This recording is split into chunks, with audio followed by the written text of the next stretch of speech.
que tu viens de donner naissance à un être humain et que tu as subi une épisiotomie, c'est-à-dire qu'on vient de te déchirer pour donner naissance à son enfant, et lui va te tromper parce qu'il a envie de sexe. Tu sais ce que ça fait d'entendre les gens se moquer de toi en te disant que tu appartiens à ton mari car il t'a acheté. C'est ça que ça signifie, n'est-ce pas, lorsqu'il donne la dot. Tu sais ce que ça fait quand tu es indexé de poubelle du quartier? Quand le mec avec qui tu as couché le dit à tous ses potes en se faisant des tapes en 5.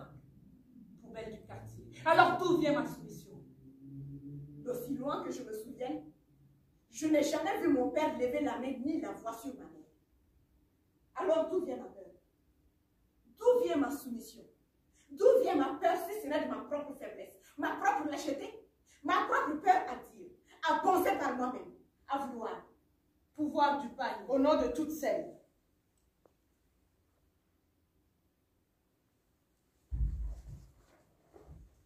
Insultées parce qu'elles n'ont pas pu accoucher par voie basse.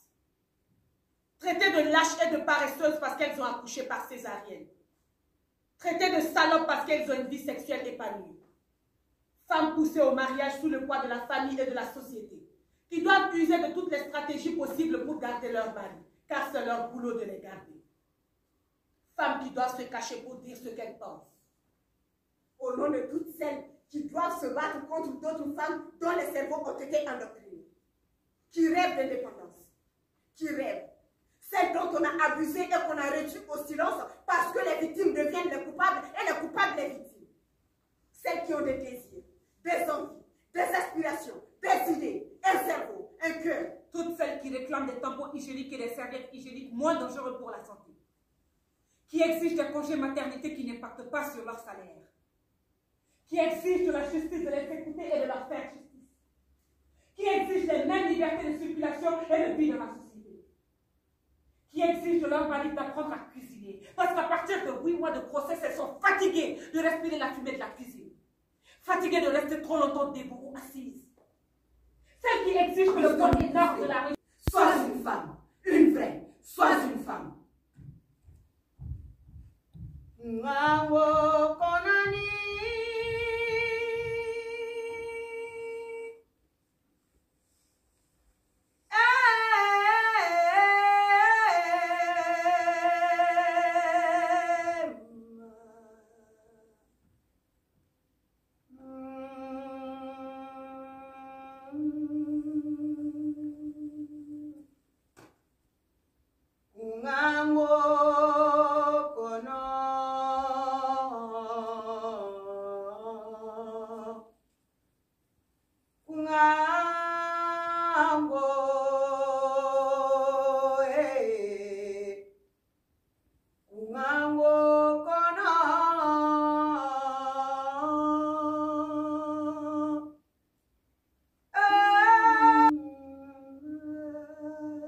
Oppression, plus jamais. Dépression, je te la laisse. Plus jamais je ne serai en laisse. Il jouit à moi et 9 mois, je me déchire. Il voudrait qu'avec ça, je lui serve le sourire.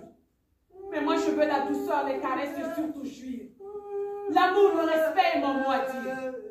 Des mois, des ans que j'attends et toujours rien. Plus jamais laisser faire. Jamais, plus jamais laisser faire. Plus jamais laisser faire. Jamais, plus jamais laisser faire. Plus jamais laisser faire. Jamais, plus jamais laisser faire. Plus jamais laisser faire. Jamais, plus jamais laisser faire. Plus jamais laisser faire. Jamais, plus jamais laisser faire. Plus jamais laisser faire.